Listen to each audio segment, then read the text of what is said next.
Rome যখন পুড়ছে তখন Nero বাঁশি বাজাচ্ছে। এই প্রবাদ বাক্যটা বাংলাদেশে বাংলা ভাষায় খুব ব্যবহার হয়। শাসকদের যখন নির্লিপ্ত একটা মনোভাব তখন উপমা হিসেবে এটাকে উল্লেখ করা হয়। এখন বাংলাদেশে বিশেষ করে সামাজিক যোগাযোগ মাধ্যমে যে আওয়াজটা খুব বেশি সেটা হচ্ছে রোম যখন পুড়ছে, রোম এখানে রোমও না, ঢাকা যখন পুড়ছে, ঢাকা সেনানিবাস যখন পুড়ছে, বাংলাদেশ সেনাবাহিনী যখন পুড়ছে অপমানের জ্বালায়, তখন ইউনূস রোমে বাঁশি বাজাচ্ছেন। এই বিষয়টা খুব আলোচনায় আসার বড় একটা কারণ হচ্ছে আমাদের সরকার প্রধান।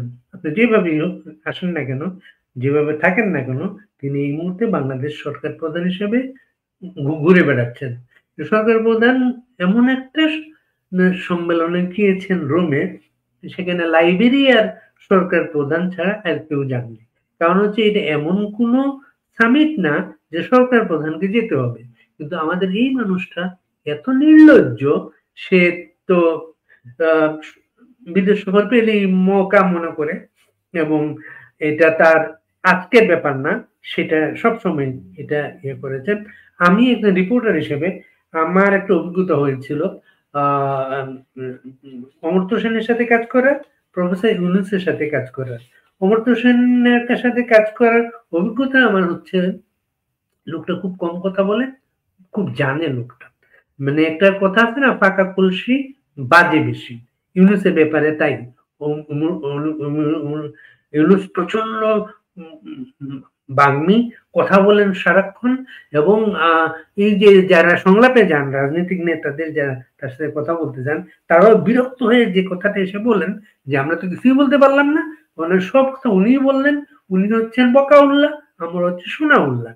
এই ইউনূসের এই এই অমর্ত্য সেনের, অমর্ত্য সেন যখন প্রথম নোবেল প্রাইজ পেয়ে বাংলাদেশে আসে, তখন আমি আমার পত্রিকা, আমি জনগণে কাজ করতাম তখন, আমার অ্যাসাইনমেন্ট ছিল অমর্ত্য সেনের সাথে সারাক্ষণ লেগে থাকা, সবগুলো ইভেন্ট কভার করা, এবং পারলে তাকে ইন্টারভিউ করা। আমি সবকিছু তখন করেছিলাম। অমর্ত্য সেন ফিরে যাচ্ছিলেন, ঢাকা এয়ারপোর্টে আমাকে বললেন বাড়ি, আপনি না এই কয়েকদিন না অনেক পরিশ্রম করেছেন। আমি কথাটা, উনি যখন কথাটা বললেন, কারণ উনি সারাক্ষণ আমাকে দেখেছেন তার সাথে, তার সব প্রোগ্রামে আর কি। আমি তাকে বললাম, স্যার, আমরা রবীন্দ্রনাথকে দেখি নাই, আপনাকে দেখেছি। অমর্ত্য সেনের আগে কিন্তু বাঙালি নোবেল পুরস্কার পেয়েছিলেন শুধুমাত্র রবীন্দ্রনাথ ঠাকুর। আমি যে কথাটা বললাম, স্যার আমি রবীন্দ্রনাথকে দেখি নাই, অমর্ত্য সেন এত লজ্জা পেলেন, মনে হলো তার, মানুষ লজ্জা পেলে, কারণ খুব ফর্সা মানুষ তো, লজ্জা পেলে তার পুরো মুখটা লাল দেখায়। অমর্ত্য সেনকে তেমন দেখা গেল। অমর্ত্য সেন তো অন্য প্রসঙ্গে চলে গেলেন। আপনাদের নিশ্চয়ই খেয়াল আছে, অমর্ত্য সেনের জন্ম কিন্তু শান্তিনিকেতনে, অমর্ত্য নামটাও কিন্তু রবীন্দ্রনাথ রেখেছিলেন। আর আমাদের এই ইউনূস, ইউনূস এত কথা বলেন যে তার কথাগুলা আহ বেশি কথা বললে যে সমস্যাটা হয়, যেমন রোমে গিয়ে তিনি একটা কথা বলছেন যে উনি এমন একটা সরকার প্রধান, 17 কোটি মানুষকে নাকি খাওয়াচ্ছেন। চিন্তা করেন কথাটা। বাংলাদেশের, আপনি একজন বাংলাদেশের মানুষ, আপনি একটা সরকারি চাকরি করেন, ছোট বড় ব্যবসা আছে আপনার, বা আপনার চাকরি নাই, আপনার বাজারের অবস্থা যা, আপনি কিভাবে চলেন আপনি জানেন সেটা। আর আপনার সরকার প্রধান সেখানে গিয়ে বলছেন তারা নাকি বাংলাদেশের 17 কোটি লোককে খাওয়ায়। হুম, শুধু 17 কোটি না, রোহিঙ্গাদেরও খাওয়ায়। রোহিঙ্গাদের খাওয়ানোর একটা ব্যাপার আছে, রোহিঙ্গাদের জন্য বিদেশ থেকে সাহায্য আসে, ওদের খাবারের জন্য, ওদের মাথা পিছু হিসাব করে কিন্তু একটা সাহায্য আসে, সেই সাহায্যটা বাংলাদেশ পায়। তো বাংলাদেশের যে আম জনতা দিন আনি দিন খাই, যে মানুষটা এত কাজে ব্যস্ত থাকে, সে কিভাবে চলে বাজারের অবস্থায় সে জানে সেটা। সর্বশেষ বাংলাদেশের হাহাকার যেটা, আগে একটা মজা করতো সামাজিক যোগাযোগের মাধ্যমে, সবজির দাম কম, মজা করা হতো না, এখন সেটা ভিন্ন চিত্র, সবজির দামটা এখানে বেশি। এই মানুষটা এইবার রোমে যাওয়ার পরে যে জিনিসটা নেটিজেনরা বেশি আলোচিত বিষয় হচ্ছে বাংলাদেশের অপমানটা। রোমে রোমে কিন্তু সে ইটালি আহ, গেলেন। ইটালি প্রাইম মিনিস্টারকে বলা হয় তার নাকি বান্ধবী, খুবই ক্লোজ বান্ধবী। ইটালি প্রাইম মিনিস্টারের সাথে জাতিসংঘর অধিবেশনে গিয়ে তার সাথে দেখা হয়েছে, আবার রোমে দেখা হবে এমন একটা কথা চলছিল। বা ওটার প্রাইম মিনিস্টার তার বাংলাদেশে আসার কথা, কিন্তু প্র্যাকটিক্যালি দেখা গেল ইটালি প্রাইম মিনিস্টার আজকে পর্যন্ত কোনো সাক্ষাৎ হয়নি, এবং সাক্ষাৎ হবে না এমন একটা প্রচার আছে। তার প্রেস সচিব আহ, প্রেস সচিব তিনি এখন যে বলতে শুরু করেছেন যে ইটালি প্রাইম মিনিস্টারের সাথে যে দেখা হবে, বৈঠক হবে, এটা কিন্তু আমরা কখনো বলি নাই। এই কথাটা বললো কেন? বললো হচ্ছে ব্রিটেন যাওয়ার পরে এই একটা পরিস্থিতি হয়েছিল। ব্রিটেনে যাওয়ার আগে খুব হইচই হলো যে স্টারমার্কের সাথে প্রাইম মিনিস্টার স্টারমার্কের দেখা হবে, কিন্তু তার সাথে দেখা তো হলোই না। এই প্রেস সচিব মিডিয়াকে মিসগাইড করলো, মিসগাইড করে বললো ব্রিটেন প্রাইম মিনিস্টার এই মুহূর্তে ব্রিটেনে নাই, উনি কানাডায়। কিন্তু ব্যক্তিটি হচ্ছে ব্রিটেন প্রাইম মিনিস্টার ছিলেন, স্টারমার্ক কেন দেখা করেন নাই পরে জানা গেল। প্রফেসর ইউনূসের বিরুদ্ধে একটা তদন্ত চলছে, আন্তর্জাতিক তদন্ত। বাংলাদেশের যে মানবাধিকার লঙ্ঘন, বিশেষ করে মাইনরিটির উপর যে আঘাত, টর্চার, এগুলো নিয়ে একটা আন্তর্জাতিক তদন্ত চলছে। সেই তদন্ত টা হচ্ছে স্টারম্যাক যে ল ফার্মে কাজ করতেন প্রাইম মিনিস্টার হওয়ার আগে, এবং আগামীতে প্রাইম মিনিস্টারশিপ চলে গেলেন যে ফার্মে ফেরত যাবেন তিনি, সেই স্টারমার্কের সেই ল ফার্মের নেতৃত্বেই তদন্তটা চলছে। এই তদন্ত কমিটি এর মাঝে একাধিকবার বাংলাদেশে এসেছে। বাংলাদেশে এসে তারা সমস্ত ফাইন্ডিংস গুলো চেক করে গেছে, কোথায় কোথায় কোন মাইনরিটি মানুষ, নারী ধর্ষণের শিকার হয়েছেন, বাড়িঘর হামলা শিকার হয়েছেন, কত মানুষকে আহত করা হয়েছে, নির্যাতন করা হয়েছে, মাইনরিটি কিভাবে ভয়ের মধ্যে এই দেশটা দিন কাটায়, তারা পারলে সবাই এখান থেকে চলে যায়, এমন একটা পরিস্থিতি তাদের আর কি। এই বিষয়টা স্টারমার্কের সেই ফার্ম যেহেতু তদন্ত করছে, এই তদন্তটা থামিয়ে দেওয়ার জন্য ইউনূস স্টারমার্কের সাথে দেখা করতে চেয়েছিলেন, কিন্তু যেহেতু উনি জানেন বিষয়টা, উনি তার সাথে দেখা করেন নাই। ইংল্যান্ডে গিয়ে ব্রিটিশ প্রাইম মিনিস্টারের সাথে দেখা হয়নি, ইটালি গিয়ে ইটালি প্রাইম মিনিস্টারের সাথে দেখা হচ্ছে না, ফ্রান্সে ফ্রান্সের প্রেসিডেন্ট উনি এত ক্ষুব্ধ ইউনূসের উপরে, কারণ বাংলাদেশের সর্বশেষ শেখ হাসিনা থাকতে সর্বশেষ যে রাষ্ট্রনায়কটা বাংলাদেশের ফ্রান্সের প্রেসিডেন্ট বাংলাদেশে এসেছিলেন, তিনি 32 নম্বর সর্বশেষ গেস্ট, 32 নম্বর দেখেছেন, ঘুরে দেখেছেন, মিউজিয়ামটা দেখেছেন, এমন বিদেশি সর্বশেষ গেস্ট হচ্ছে ফ্রান্সের প্রেসিডেন্ট। সেই লোকটা যে শিল্পীর বাড়িতে গিয়ে গান শুনেছিলেন, সেই খুব আলোচিত হয়েছিল বাংলাদেশের এমন একটা শিল্পী বাড়িতে জ্ঞান, তাকে বাংলাদেশের সবাই যে এক নামে চিনেছে তেমন না। সেই শিল্পীর বাড়িটাও ভেঙে দেওয়া হয়েছে, তার সমস্ত তার যে গানের সরঞ্জাম যত কিছু সব পুড়িয়ে দিয়ে ভেঙে দেওয়া হয়েছে, এবং প্রাণ ভয়ে সেই শিল্পী ফ্রান্সে আশ্রয় নিয়েছেন। এমন একটা সরকার প্রধানের সাথে ফ্রান্সের প্রেসিডেন্ট দেখা করতে চান নাই, ফ্রান্সের সবার বাতিল হয়েছেন। এখন রোমে গিয়ে কাউকে পাচ্ছেন না, তো উনি তো কি করেন, উনি সবসময় কি করেন, লোকজনের সাথে দেখা করেন, হ্যান্ডশেক করেন, হ্যান্ডশেক করেন এবং প্রেস সচিব প্রচার করে এই অনুষ্ঠানে বৈঠক হয়েছে, অনুষ্ঠানে দাঁড়িয়ে দাঁড়িয়ে একটা লোক কথা বলছে, হ্যান্ডশেক করছে, ছবি তুলছে, এটাও কিন্তু বৈঠক হিসেবে চালিয়ে দেওয়া হয়। রোমের এই বৈঠকটা কোনো বৈঠক পাওয়া যাচ্ছে না। তখন কি করলেন উনি, রোমের মেয়রের সঙ্গে, রোম সিটির মেয়রের সঙ্গে দেখা করতে তার অফিসে গেলেন সরকার প্রধান। এটা নিয়ে নেটিজেনরা বলছে হয়তো উনি যখন অ্যাপয়েন্টমেন্ট চাচ্ছিলেন তখন তার অ্যাপয়েন্টমেন্ট দিচ্ছিল না। এই যে যে সম্মেলনে এসেছেন, যেভাবে এসেছেন, এই বিষয়গুলা নিয়ে যখন হইচই চলছে, তখন এই ব্যাপারে ফ্রান্সে গিয়ে একটা মিডিয়া কভারেজ তার দরকার। মিডিয়া কভারেজ দরকার এই কারণে তিনি কোনো সম্মান পান নাই ফ্রান্সে, কারোর সাথে দেখা করতে পারেন নাই, কিন্তু তার বিরুদ্ধে ফ্রান্সে কিন্তু বড় প্রতিবাদ হয়েছে। সেই প্রতিবাদগুলো এমন যে নেটে নেটে ছড়িয়ে পড়েছে। সেই প্রতিবাদগুলা যে আওয়াজগুলা আপনি একটু সাউন্ডটা আপনাকে শোনাচ্ছি।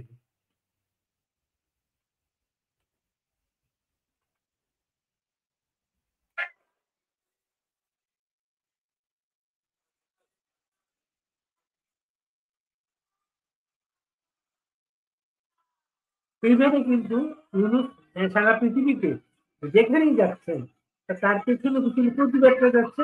প্রতিবাদটা যাচ্ছে এই কারণে সারা বাংলাদেশে শুধু না, সারা পৃথিবীর যেখানে বাঙালি আছেন সেখানে কিন্তু আওয়ামী লীগের শক্ত একটা সমর্থক গোষ্ঠী আছেন। সেই সমর্থক গোষ্ঠী আছেন এবং সারা সমর্থক গোষ্ঠীটা আওয়ামী লীগ ক্ষমতা থেকে যাওয়ার পর এরা সংঘবদ্ধ হয়েছে। এরা সংঘবদ্ধ হয়েছে এই বিষয়গুলা তার জন্য বিব্রত হচ্ছে। এই নিউজগুলা ওই পুলিশ ওই পুলিশদের ঘাম ধরে তাকে প্রোটেকশন দিতে এইভাবে কিন্তু সারা পৃথিবীতে তার যে দৌড় দিতে হয় সেই দৌড়টা নিয়ে উনি খুব বিব্রত। কারণটা হচ্ছে এখন তিনি যেখানে যাচ্ছেন এই দৌড়ের কথা জানিয়ে তার সাথে এসএসএফ এর প্রায় 40-50 জনের একটা সবসময় তার সাথে থাকেন তার নিরাপত্তার কারণে। আপনি চিন্তা করেন, আপনি যখন বিদেশে যান, কোনোভাবে একটা টিকিট কেনেন, সেই টিকিটটা কিনতে আপনার কিরকম গলদ গরম করতে হয়। কারণ এই একটা ইউনুস অবৈধ শাসক, তাকে নিরাপত্তা দেওয়ার জন্য যখন 40-50 জনের একটা টিম যায়, এদের বিমানের টিকিট, এদের হোটেল খরচ, এদের হাত খরচ, নানাভাবে প্রতিটা সবকটা রাষ্ট্রের বিশাল অঙ্ক চলে যায়। এর জন্য বলা হয় যে বাংলাদেশের মতো দেশের সরকার প্রধান সেখানে যাবে যেখানে তার না গেলেই নয়। তাকে সব জায়গায় যেতে হবে না, এভাবে অপদস্থ হওয়ার দরকার নাই। অপদস্থ হওয়াটা এমন পর্যায়ে চলে গেছে যে রোমের একটা সাক্ষাতের আশায়, একটা ছবির আশায় সে রোমের মেয়রের সঙ্গে গিয়ে দেখা করেছে এবং মেয়রের সাথে এই ছবিটা ছড়িয়ে পড়েছে সব জায়গায়। আপনি দেখেন ছবিটা এমন, এই ছবিটা সবাই দেখছেন, মানে মেয়রের অফিসে গিয়ে মেয়রের সাথে দেখা করার ব্যাপার। এবং যখন সাক্ষাৎ হয় সাধারণত এটা উচ্চ পর্যায়ের কোনো সাক্ষাৎ হয়, দুটো চেয়ার থাকে দুই পাশে, ফ্ল্যাগ থাকে, নানা কিছু থাকে। মেয়র একটা চেয়ারে বা সিঙ্গেল চেয়ারে, ইউনিসের জন্য একটা সিঙ্গেল চেয়ার পর্যন্ত নেই।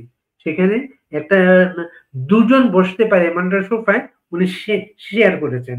এটা নিয়ে মজা করে অনেকে অনেক কথা জিজ্ঞেস, যেমন একজন লিখেছেন রোমের বেয়াদব মেয়র আর তার সহযোগীরা উঁচু এবং সিঙ্গেল চেয়ারে পা তুলে বসে আছে।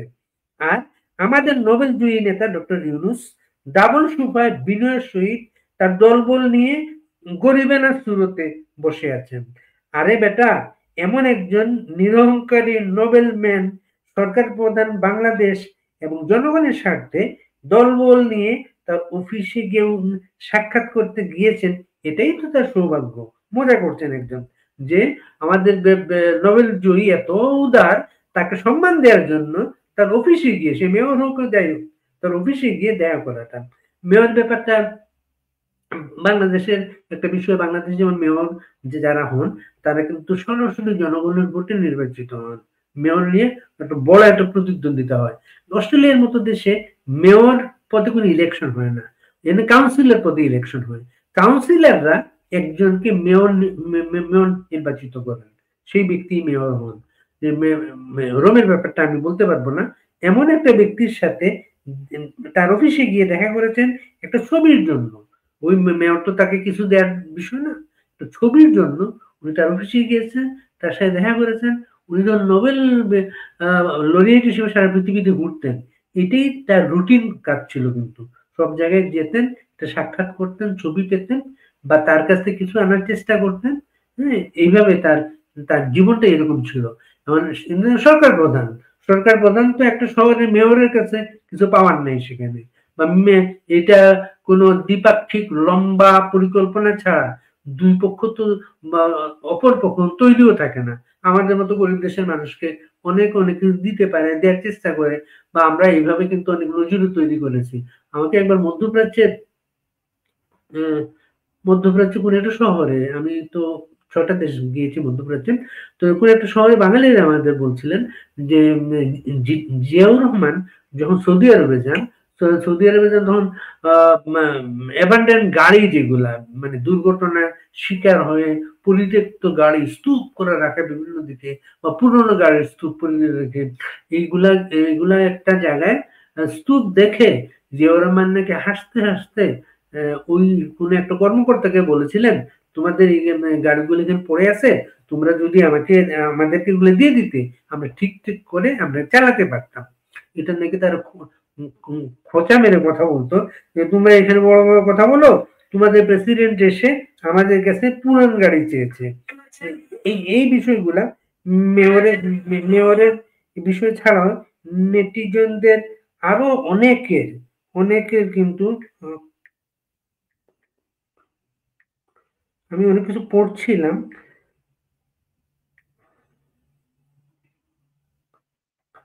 অনেকে অনেক রকম মন্তব্য করেছেন। মন্তব্যের ওইটা হচ্ছে অপমান। অপমানটা হচ্ছে আমার দেশের মানুষ, আমার দেশের মানুষ খেতে পায় না পায় কিন্তু তার মান সম্মানটা কিন্তু সে নিয়ে চলে। এই জিনিসটা কিন্তু আমরা সবার বেলায় চাই। আমাদের যারা শাসকরা থাকবেন তাদের বেলা চাই কিন্তু শাসকরা এই জিনিসটা ভুলে যান। আমি অনেক কিছু পড়ছিলাম। এই পড়ার মাঝে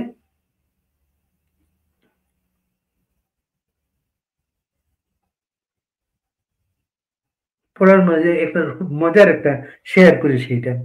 এখানে আমাদের খুব পরিচিত একটা মানুষ আছেন না আখতারুজ্জামান আজাদ? খুব ভালো লেখেন।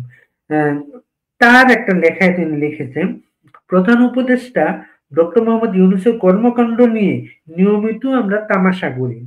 একজন সাধারণ নাগরিকের সর্বোচ্চ দৌড় সামাজিক যোগাযোগ মাধ্যমে তামাশা। কিন্তু আজ তিনি যে নজিরবিহীন কাজটা করেছেন তা তামাশার ঊর্ধ্বে। ইউনূস ইটালিতে বিশ্ব খাদ্য ফোরামের যে অপ্রয়োজনীয় আয়োজনটায় গিয়েছেন, সরকার প্রধান বা সরকার প্রধানদের মধ্যে অতীতে ওই ফোরামের আয়োজনে সশরীরে গিয়েছেন কেবলমাত্র লাইবেরিয়ার উম রাষ্ট্রপ্রধান। ওই সংগঠনের ইতিহাসে ইউনূসই ২য় সরকার প্রধান যিনি সশরীরে তাদের আয়োজনে গেলেন।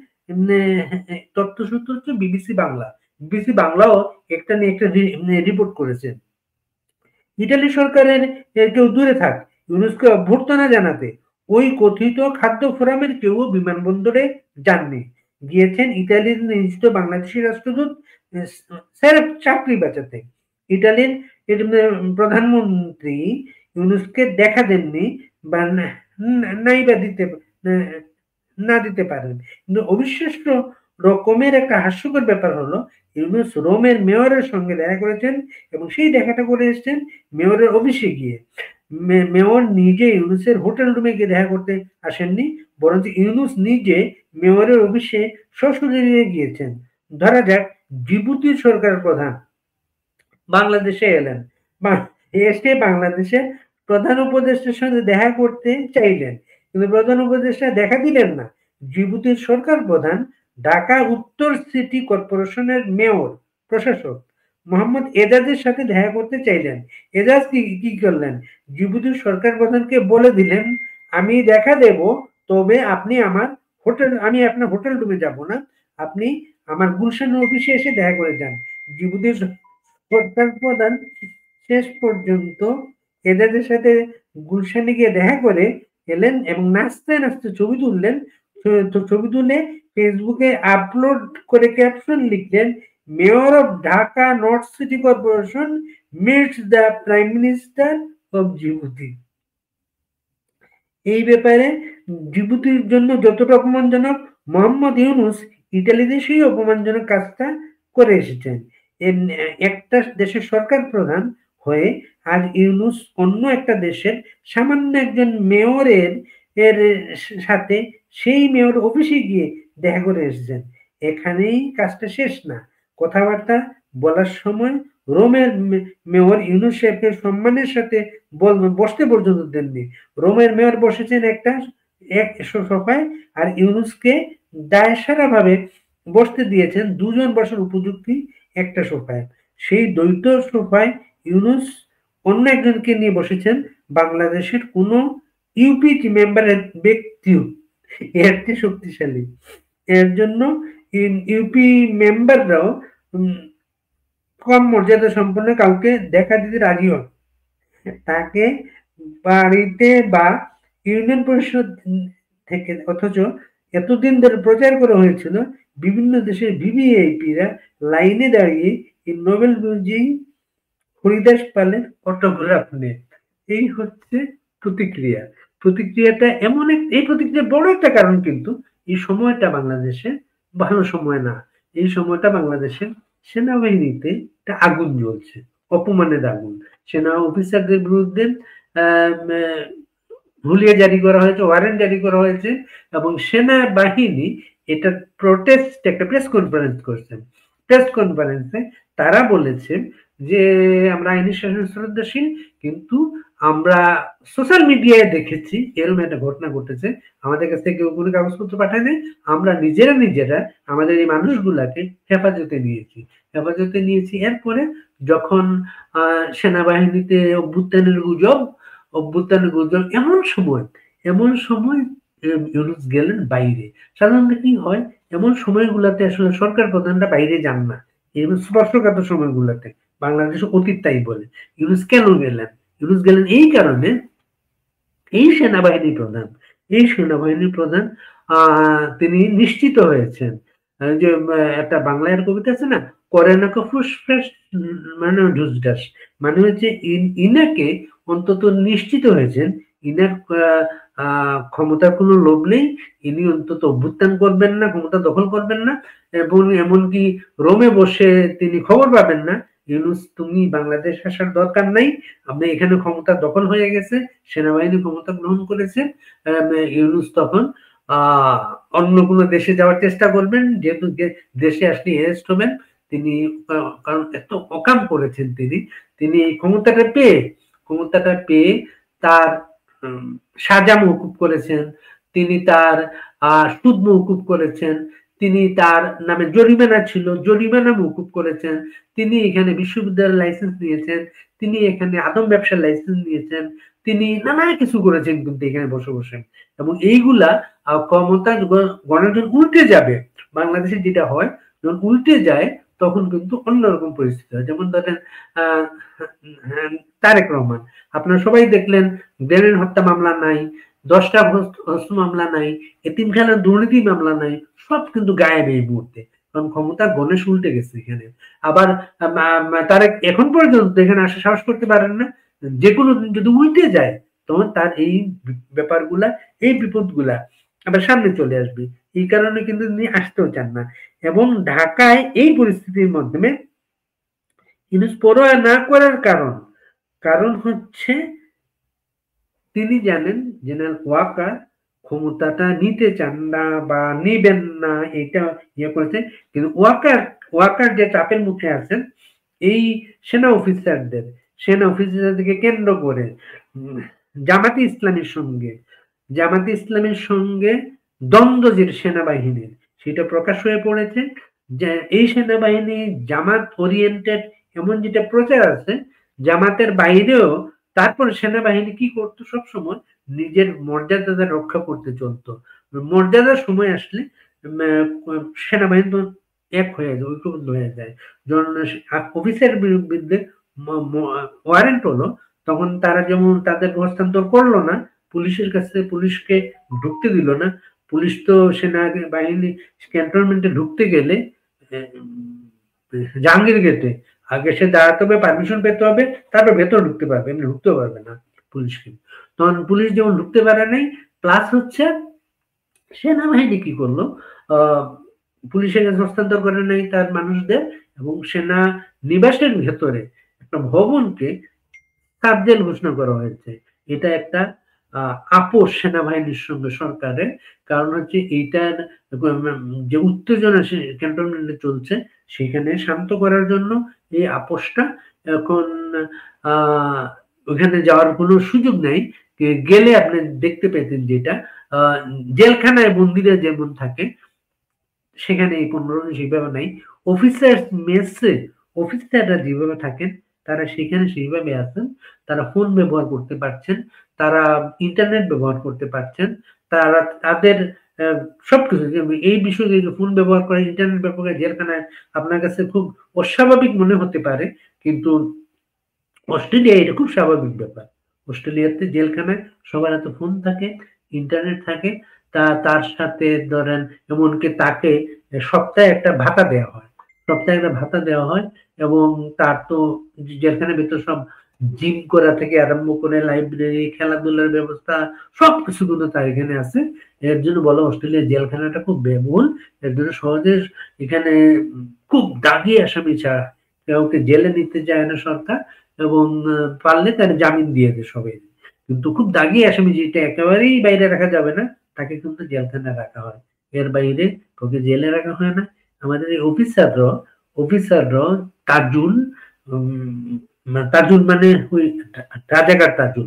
রাজাকার তাজুল হচ্ছে জামাতের সেই লোকটা, যে লোকটা যুদ্ধাপরাধীদের জন্য উকিল ছিল, সেই সেই লোকটা বাইরে যত হম্বিতম্বি করুক না কেন, সেনাবাহিনী তার মানুষগুলাকে তার মর্যাদায় তার মতো করে রেখেছে।